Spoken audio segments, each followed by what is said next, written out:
dans Paix et Citoyenneté, l'émission qui éclaire, sensibilise et mobilise pour un monde plus juste et harmonieux. Chaque mardi et vendredi, nous parlons engagement citoyen, valeurs de paix et développement durable. Ensemble, construisons un avenir de dialogue, de respect et d'action positive. Restez connectés, c'est maintenant avec Richard Besson et ses invités sur RTJVA.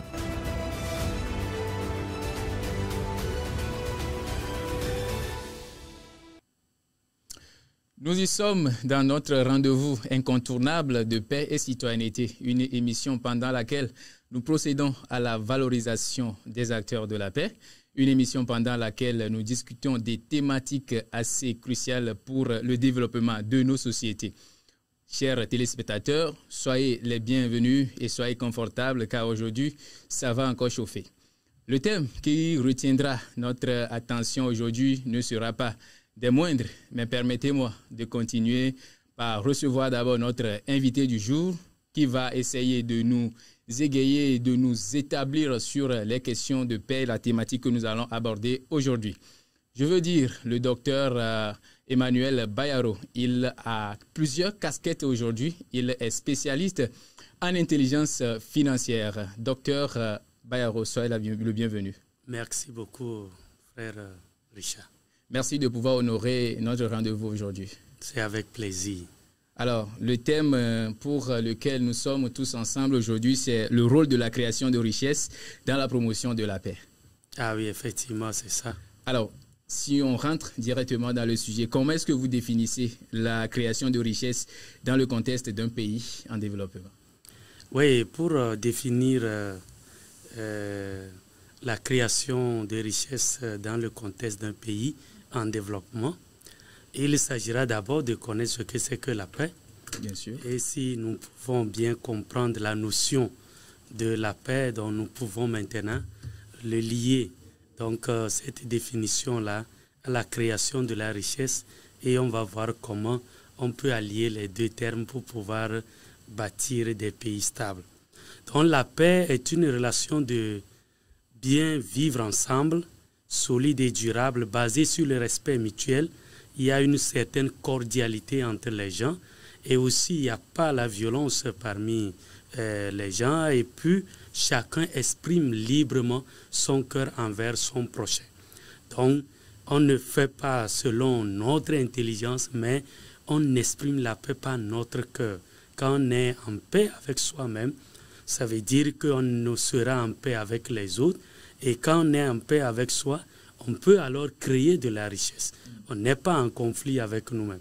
Quelqu'un qui n'est pas dans la paix, vous lui donnez un travail, il ne pourra pas le réussir.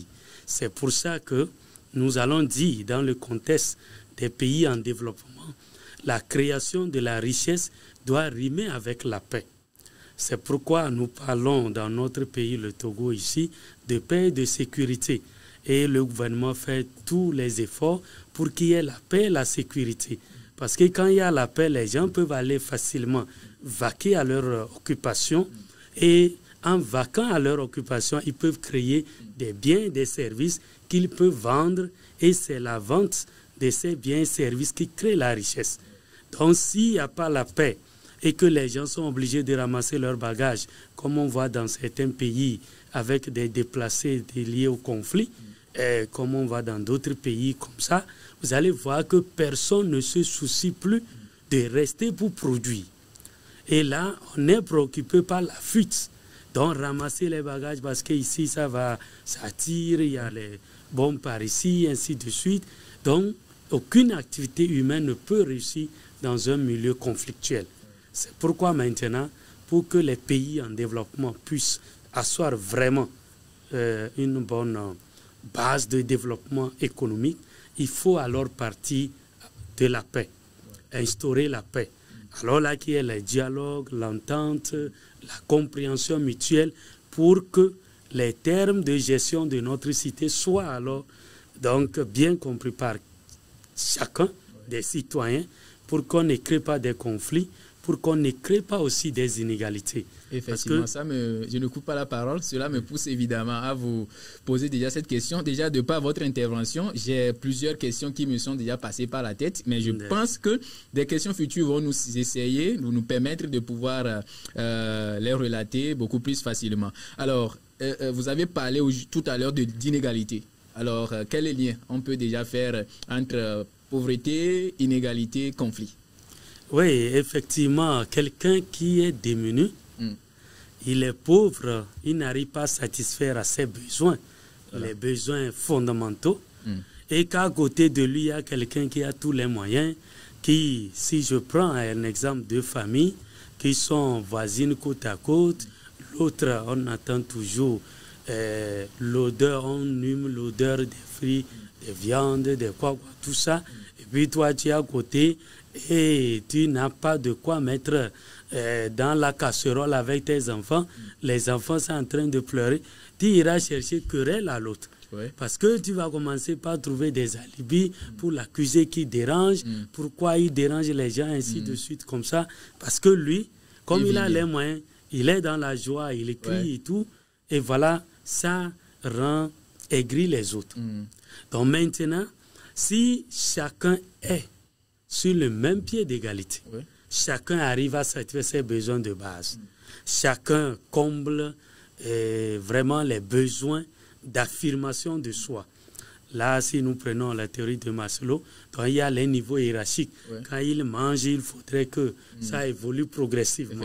Donc, quand chacun se sent à l'aise, là, ses voisins aussi seront en paix.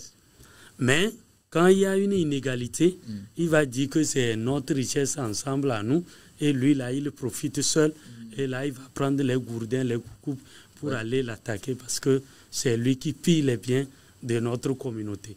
Voilà comment l'inégalité crée maintenant des conflits qui détruisent maintenant, ces conflits détruisent maintenant la paix qu'on a.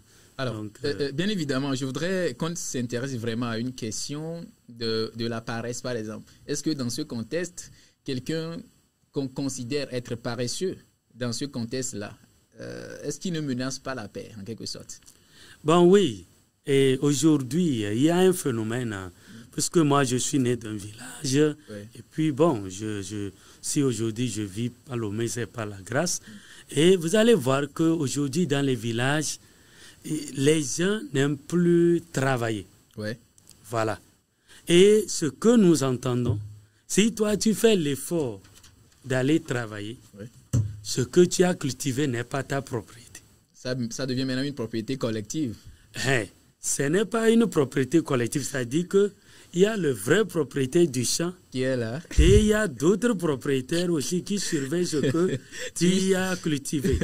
Donc, par exemple, votre régime de bananes maintenant, vous n'avez plus la latitude comme dans les années 80, on pouvait laisser, ça va mûrir sur l'arbre et tout ça. Aujourd'hui, aussi le voleur, comme le propriétaire, chacun guette pour être le premier à couper le régime.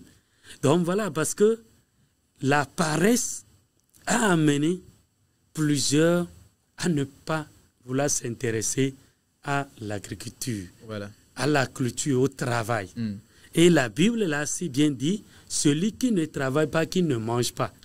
Mais malheureusement, les paresseux qui ne veulent pas travailler veulent quand même manger. Ils mangent alors ce qui ne leur appartient pas. Et une fois que le voleur, c'est-à-dire celui à qui la propriété n'appartient pas, et il veut aller s'en servir de ces ressources que l'autre a créées, bien services que l'autre a créés, ça crée maintenant le conflit. Donc si le voleur et le propriétaire du champ se rencontrent pour couper le même régime, soit le voleur blesse le propriétaire du champ et il s'enfuit avec le régime, ou bon... C'est le propriétaire qui domine maintenant. Qui domine. Donc maintenant, voilà, c'est un conflit qui naît entre ces gens. Mais si chacun avait fait son champ pour subvenir à ses propres besoins, il n'aurait pas besoin d'aller dans la propriété de l'autre jusqu'à ce que lui dit que non, je l'ai vu, c'est lui qui est venu couper, il va aller au commissariat, à la gendarmerie, maintenant lui il arrive, il nie que lui n'a pas été là-bas, ainsi de suite. Voilà comment les conflits naissent. Donc la paresse aussi c'est une source potentielle de création, de conflits, donc destruction de la paix. Wow, merci beaucoup, merci infiniment pour avoir été vraiment le sujet sur l'appareil surtout. Ben, je me pose toujours la question de savoir s'il n'y a pas certaines causes. Vous avez touché le côté de l'agriculture aujourd'hui. Pourquoi aujourd'hui la jeunesse ne trouve pas satisfaction aujourd'hui à s'intéresser à vraiment l'agriculture, vraiment ces travaux que nous avons quand même l'habitude entre-temps de faire facilement et aisément? Est-ce qu'il y a des causes directes pour cela?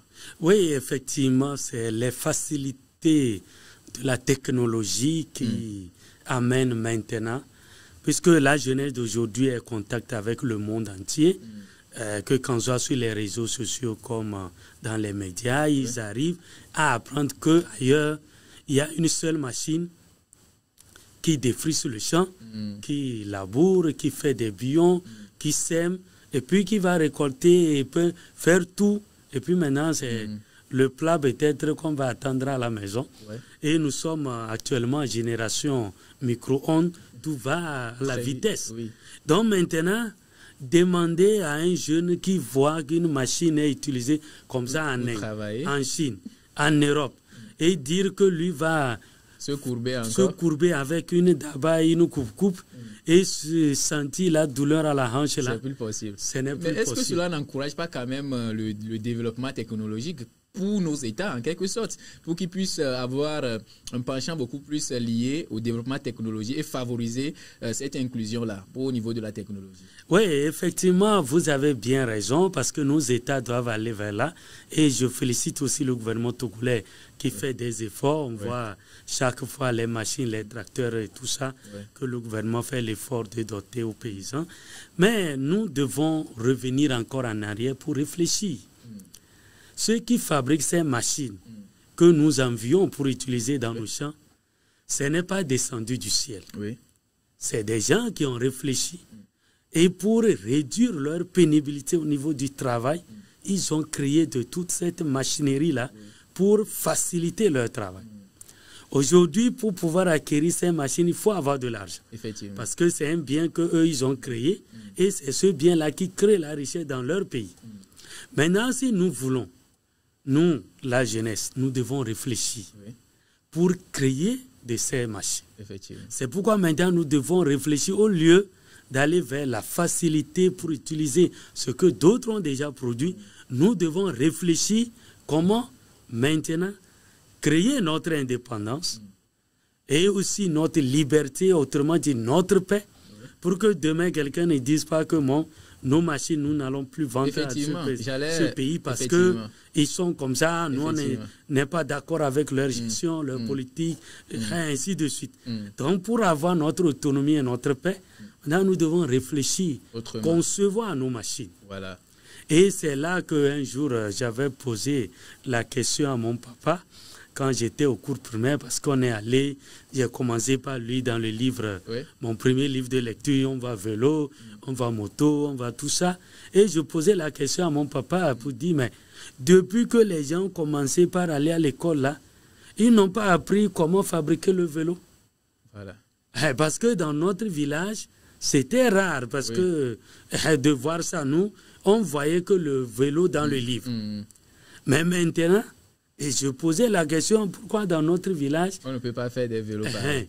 Et ceux qui nous ont dévancés, depuis là, ils sont allés à l'école, ils ont appris qu'il y a vélo, il y a moto, il y a voiture. Pourquoi ils n'ont pas appris pour fabriquer ça, pour que nous, on ait ça chez nous? Voilà, ça c'est une belle Et il me disait d'attendre, bon, moi aussi j'ai commencé, on verra la suite. Voilà. Mais aujourd'hui, bon, je suis allé jusqu'à l'université, mais je n'ai même pas encore pu fabriquer même le rayon.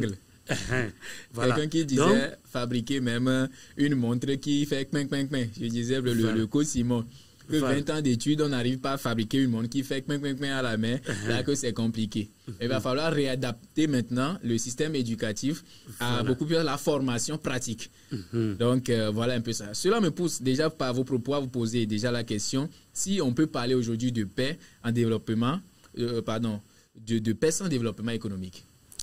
Bon, les deux sont vraiment tellement liés si bien que on ne peut pas parler de développement économique sans promotion de la paix. Voilà. Parce que la paix est la pierre angulaire de la croissance économique. Tel que je le disais tantôt, quand il n'y a pas la paix, tout le monde cherche à fuir pour préserver sa vie d'abord. Ouais. Il faut, l'instinct de survie demande, quand il n'y a pas la paix, il faut se cacher quelque part en attendant que la paix revienne pour qu'on sache, bon, je peux aller au marché, je peux aller vendre, je peux aller faire ceci, ainsi de suite. Parce que là, sans la paix, on ne peut pas travailler. Ouais. Et sans travail, on ne peut pas produire jusqu'à vendre pour parler de croissance économique. Donc, les deux thèmes-là sont intimement liés. La paix est nécessaire pour le développement économique. Merci beaucoup. Si on parle de la liaison entre paix et croissance économique, ça voudra bien dire que des initiatives entrepreneuriales doivent être mises en avant. Alors, comment est-ce que ces initiatives-là aujourd'hui peuvent favoriser cette inclusion-là, si nous parlons des initiatives, peuvent contribuer à la stabilité sociale? Oui, effectivement, aujourd'hui, nous devons jeter les fleurs à tous les entrepreneurs, ceux qui font de l'entrepreneuriat, parce qu'ils ne pensent pas qu'à eux seuls, mais ils pensent à la communauté. D'abord, un entrepreneur vient avec un projet pour pouvoir résoudre un problème de la communauté.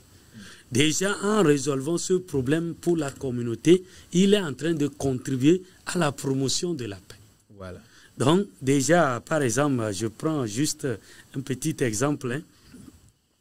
Voilà, on voit que dans un milieu, il faut faire peut-être 10 km avant de trouver une rivière pour aller puiser de l'eau. Et voilà, les parents avec leurs enfants sont en conflit parce que l'enfant doit aller puiser de l'eau à 10 km.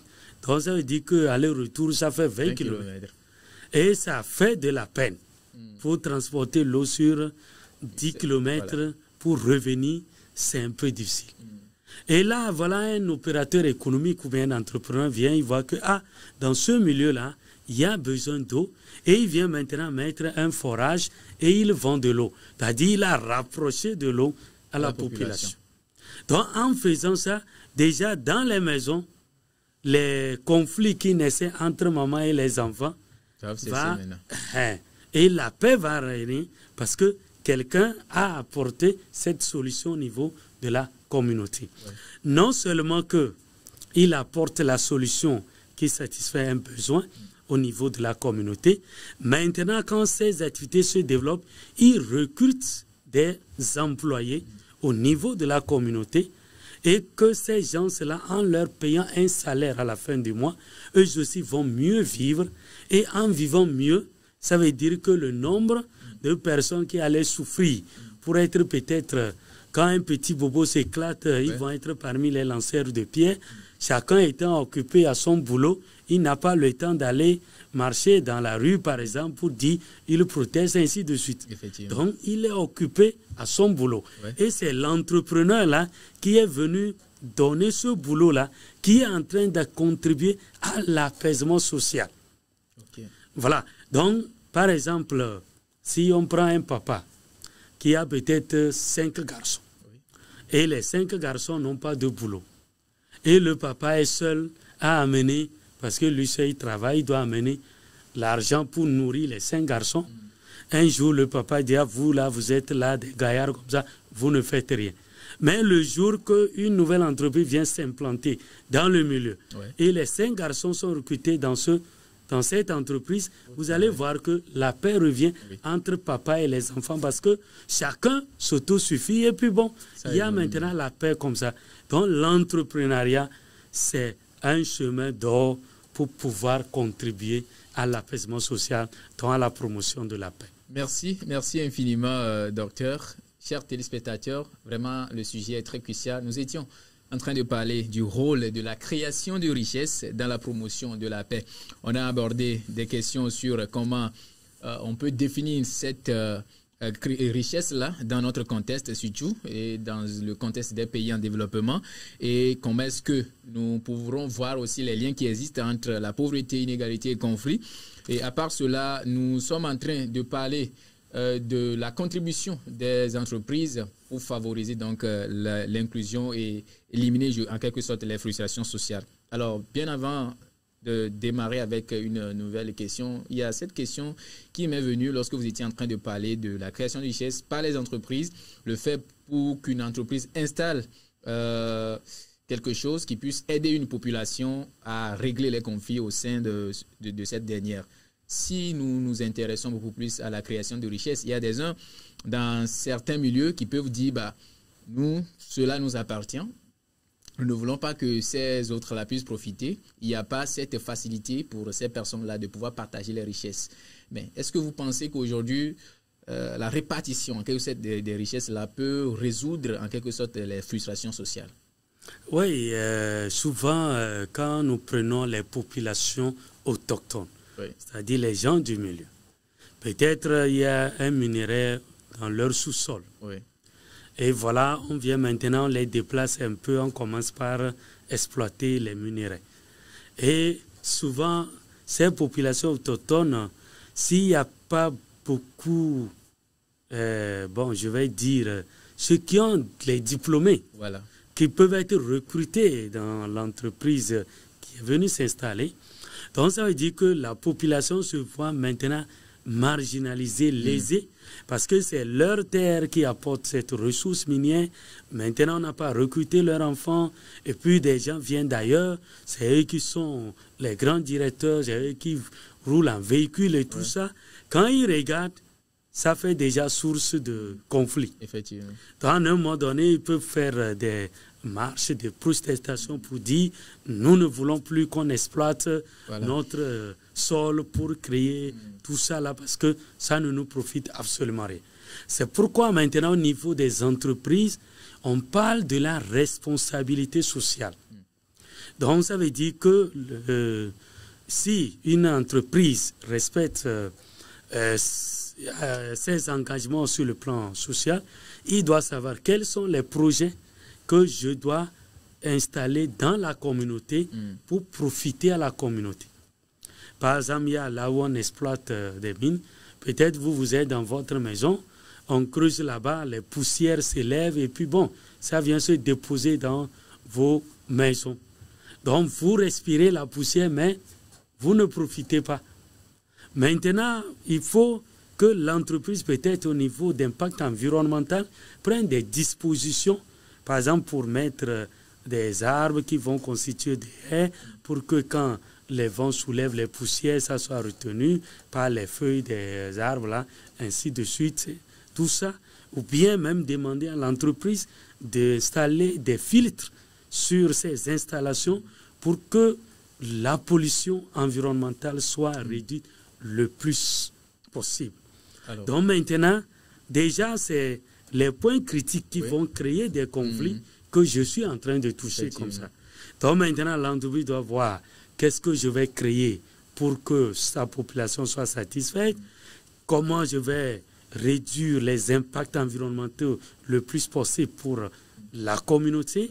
Et en faisant de toutes ces choses-là, l'entreprise va contribuer à l'apaisement social.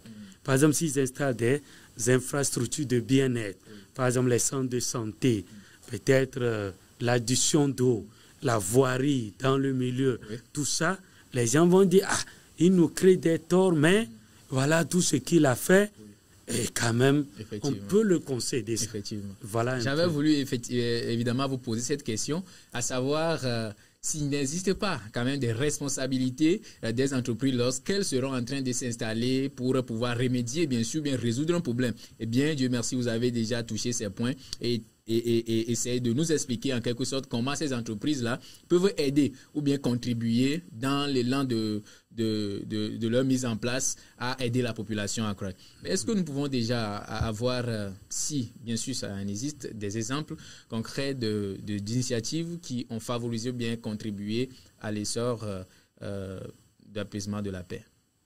Bon, effectivement, si nous pouvons citer un exemple, pour le moment, je n'ai pas encore un exemple togolais sous la main, mais je prends la Corée du Sud qui, après la guerre, il y avait de la souffrance.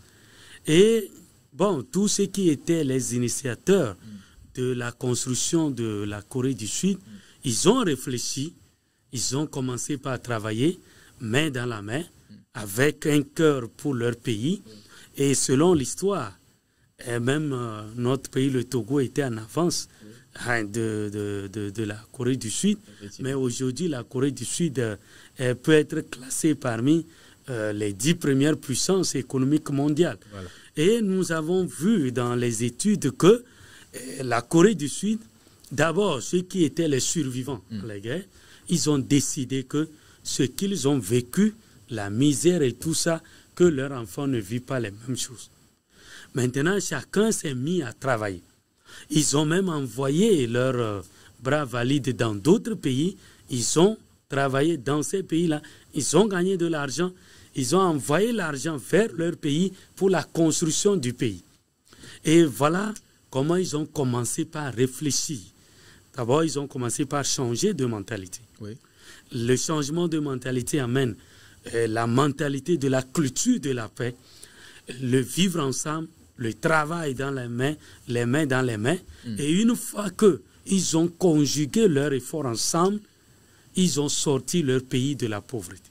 Donc ça veut dire que quand vous regardez la Corée du Sud aujourd'hui, c'est un pays magnifique. Mais c'est des gens qui ont décidé qu'ils vont mettre leurs efforts ensemble, qui vont travailler pour que la souffrance soit réduite. Et là, ils ont réussi.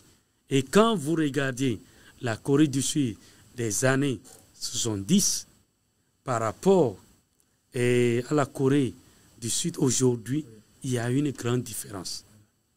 Et là aussi, quand nous regardons un peu nos milieux, ici, nous pouvons voir l'état de certains quartiers, que les gens sont allés réfléchir comment nous allons changer ce milieu. Et, par exemple, quand vous prenez Cité Renaissance de la CNSS, vous allez voir qu'aujourd'hui, quand vous passez par la voie de pharmacie Yembla pour Novici, et de prendre la voie de Nukafu vers Ediranawe, vers le stade de Kege, en passant, vous allez voir que non, si c'est vers la nuit que vous arrivez là-bas, vous croiriez que vous êtes dans un autre pays. Effectivement. Donc, c'est des initiatives comme ça qui apportent des changements. Je ne sais pas si vous avez déjà vu la maquette aussi de Sun City. Oui, j'ai vu. Non, ça. Ce n'est pas Sun City. Well City.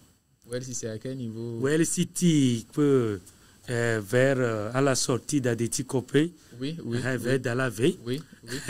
Donc, si vous voyez la maquette, comment on a décidé que là-bas sera...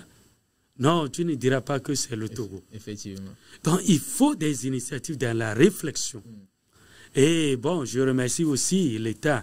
Il y a actuellement le sommet là qui se passe sur la dette, dans le sommet africain pour la dette qu'on est en train de faire dans notre pays. Oui. Donc, ça veut dire que nous, les Africains, nous devons maintenant réfléchir, créer de la richesse, financer nos propres projets pour que nos projets que nous réalisons, que l'argent ne quitte pas pour partir dans d'autres pays. Effectivement. Merci infiniment. Vous étiez en train de parler de changement de mentalité. Cela m'a vraiment, je me suis intéressé à la question. Est-ce qu'il est favorable aujourd'hui de pouvoir parler de changement de mentalité, surtout dans un contexte où les moindres choses à faire dans une journée, c'est de savoir comment faire pour pouvoir joindre les deux bouts?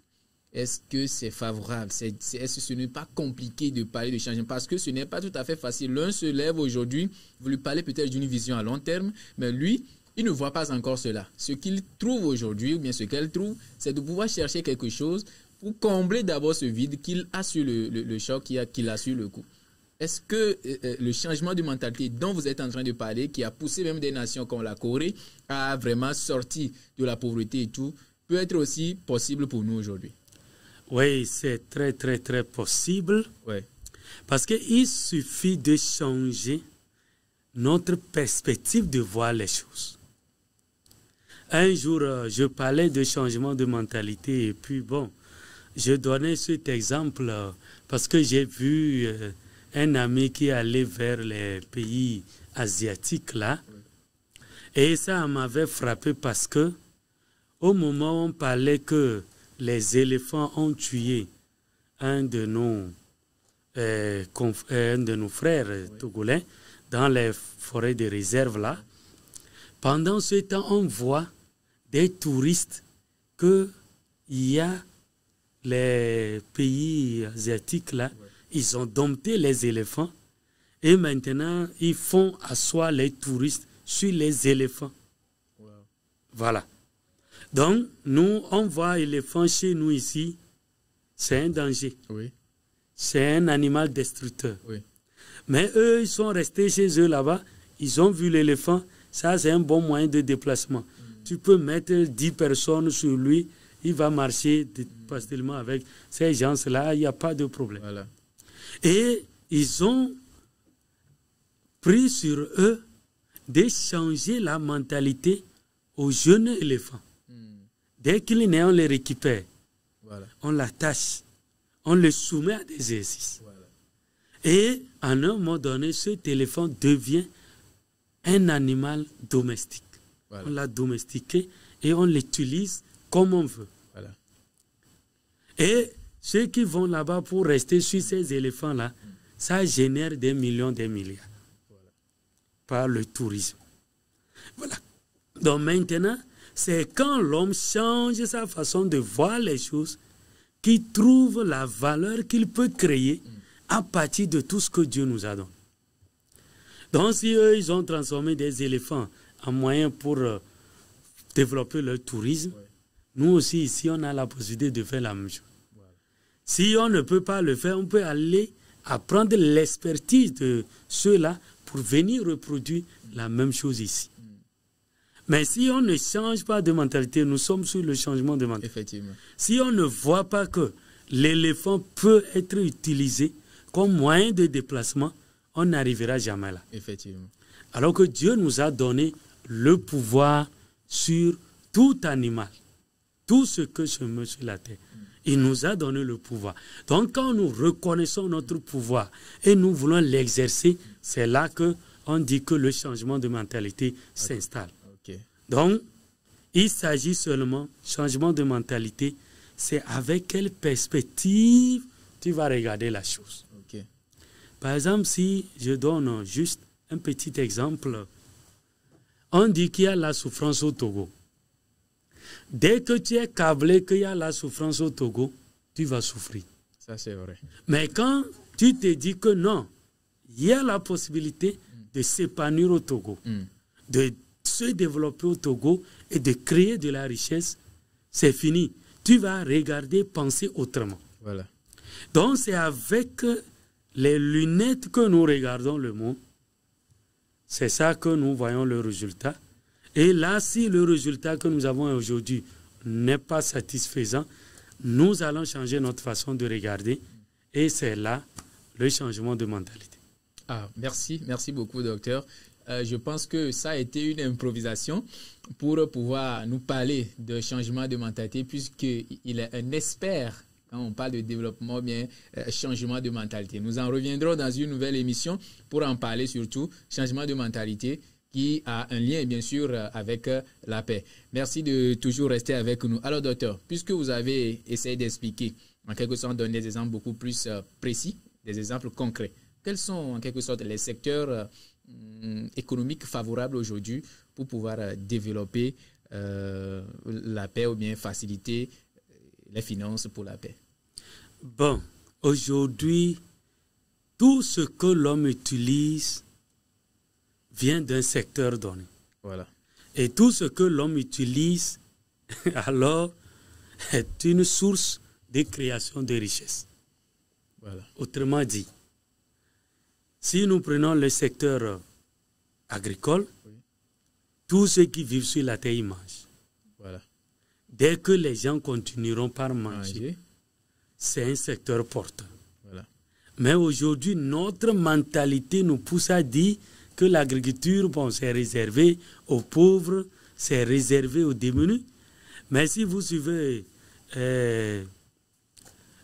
bon, le gouvernement togolais, vous allez comprendre que le gouvernement souhaite qu'il y ait dans un futur proche des multimilliardaires qui sont dans le domaine agricole. Effectivement. Il y a même le chef de l'État qui s'était prononcé lors d'une interview exclusive, qui s'était prononcé sur la question de l'agriculture. Voilà.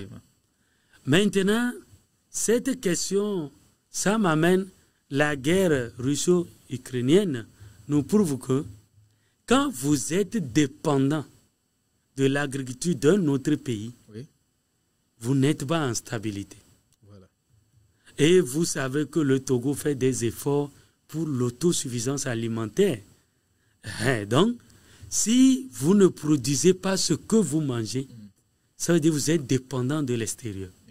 Et si l'extérieur vous coupe la source d'alimentation, vous perdez automatiquement votre paix. Voilà.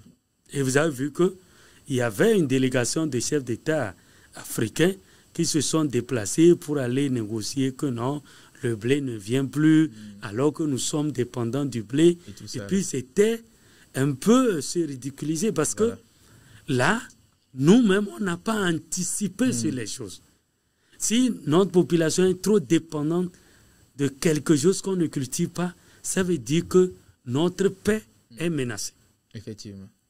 Donc là, ce n'est pas qu'il ne faut pas utiliser ce qui vient de l'extérieur, mais ne pas dépendre totalement de ça. Okay. Et là, on a pris l'agriculture. Aujourd'hui, si nous disons la vérité, tout ce que moi et toi, nous avons porté ici, rares sont nos vêtements ou nos accoutrements là du pays qui viennent de chez nous.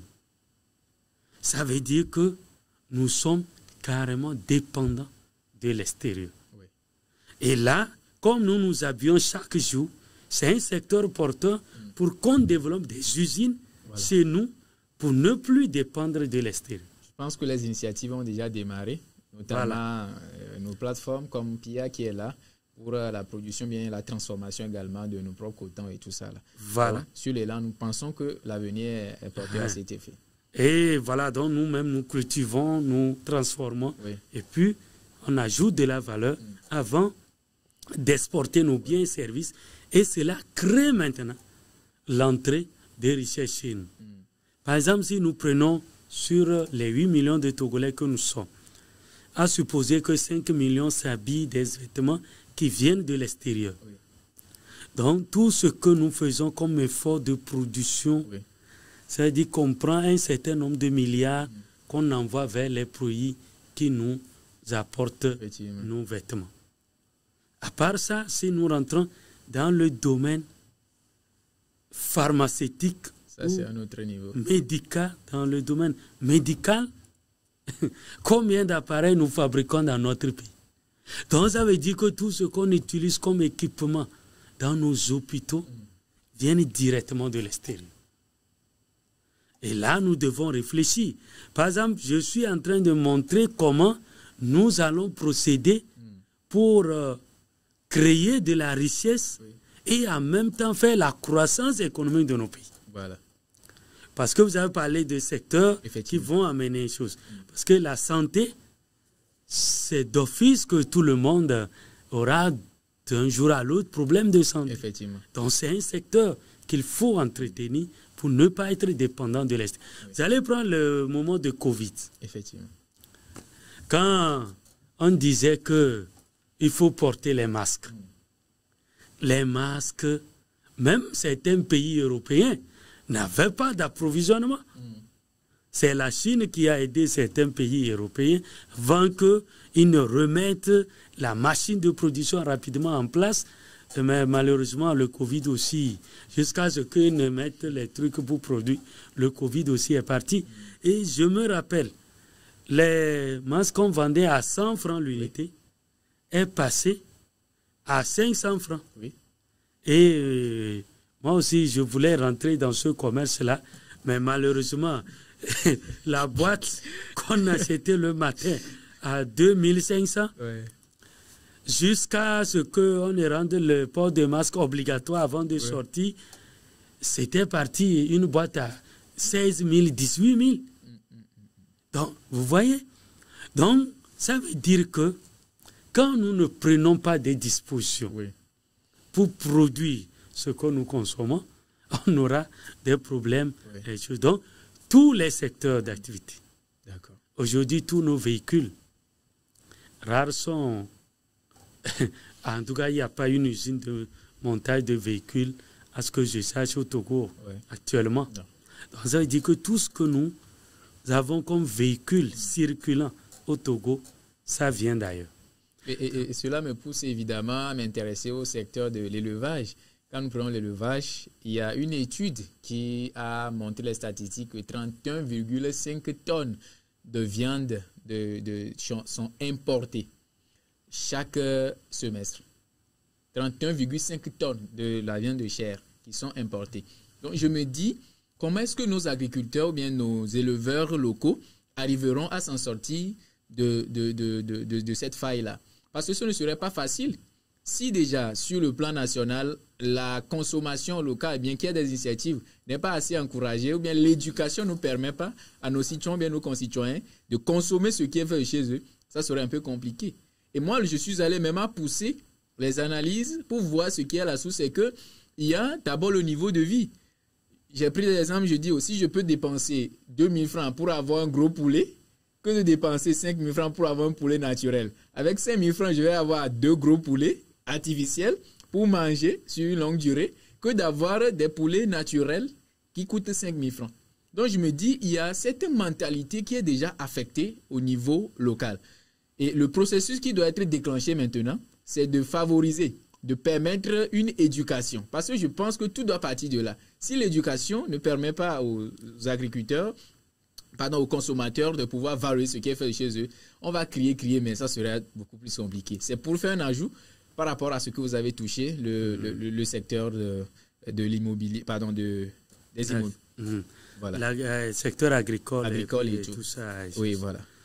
Alors, je pense que nous avons touché beaucoup de questions. Aujourd'hui, on a parlé des secteurs, on a parlé de changement de mentalité, on a parlé de comment est-ce que nous pouvons favoriser le développement par la mise en place des entreprises. On a touché les exemples précis qui nous ont permis aujourd'hui de comprendre beaucoup plus la richesse ou la création de richesse par rapport à la paix et ce qui est plus important. Et aujourd'hui, on ne peut parler de paix sans création de richesse, puisque les deux vont de pair, comme le docteur nous l'a indiqué. Alors, docteur, s'il y a un message fort que vous voulez lancer aujourd'hui à la population togolaise, à la jeunesse d'Afrique, et pourquoi pas du monde, quel est ce message-là que vous voudriez bien adresser, notamment sur cette thématique que nous avions abordée aujourd'hui? Oui, pour avoir vraiment la paix, il faudrait que nous puissions, au niveau de la jeunesse africaine, retravailler encore, réfléchir.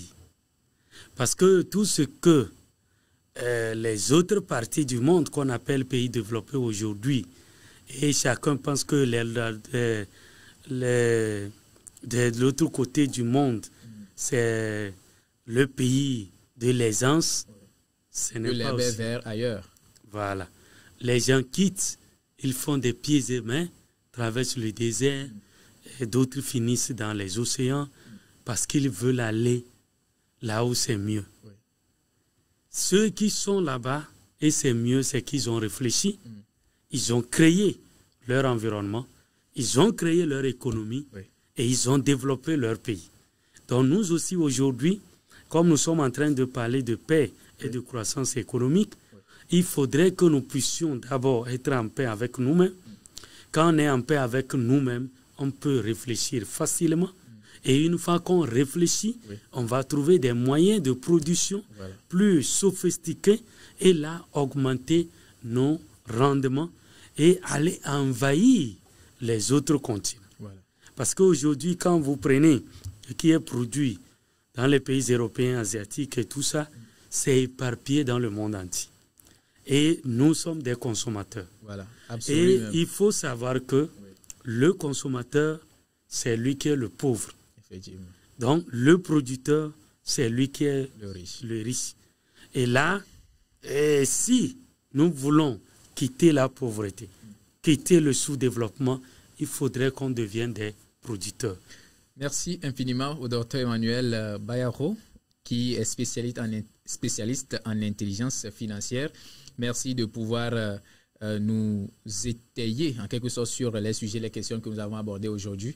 Nous sommes vraiment ravis. Pour ceux qui viennent de nous suivre, nous étions en train de parler bien sûr du rôle de la création de richesses dans la promotion de la paix, qui est une grande importance pour nous. Nous avions abordé plusieurs questions, plusieurs éléments qui ont été touchés. Merci infiniment, docteur, pour ces mots partagés. Je vais profiter pour prendre un mot de fin avant qu'on ne finisse avec cette édition. Oui, je voudrais encore dire un grand sincère merci à nos éditeurs, ceux qui nous ont suivis. Et là, j'invite chacun à pouvoir cultiver la paix avec soi-même, la paix avec les autres et la paix aussi dans la nation. Que nos actes quotidiens, chaque jour, puissent contribuer à la promotion de la paix. Et une fois que nous sommes en paix, réfléchissons pour produire. Et une fois que nous commençons par produire, maintenant il faut développer notre intelligence financière qui nous permet maintenant de gérer à bon escient ce que nous avons produit. Parce que une chose est de promouvoir la paix, oui. Une autre est de produire, mais maintenant savoir gérer, multiplier ce que nous avons gagné, il faut alors une autre intelligence et j'invite tout le monde à apprendre pour pouvoir mieux réussir. Merci infiniment, docteur. Gestion de ce que nous arrivons à produire, la multiplication de ce que nous disposons déjà.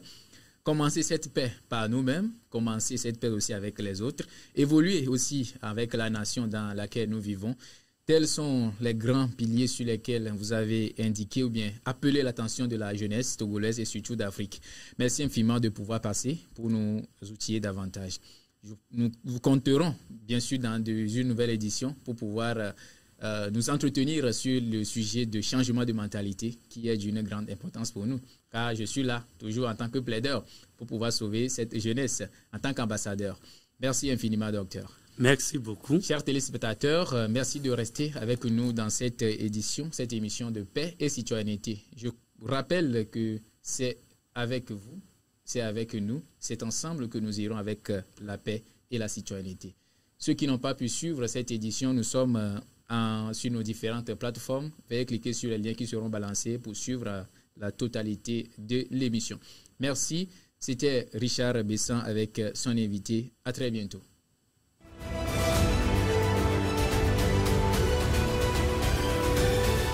C'était Paix et citoyenneté sur RTJVA. Rappelez-vous, la paix commence par vous. Engagez-vous, sensibilisez autour de vous et faites la différence. On se retrouve la prochaine fois pour un nouvel épisode. D'ici là, restons ensemble, citoyens du changement.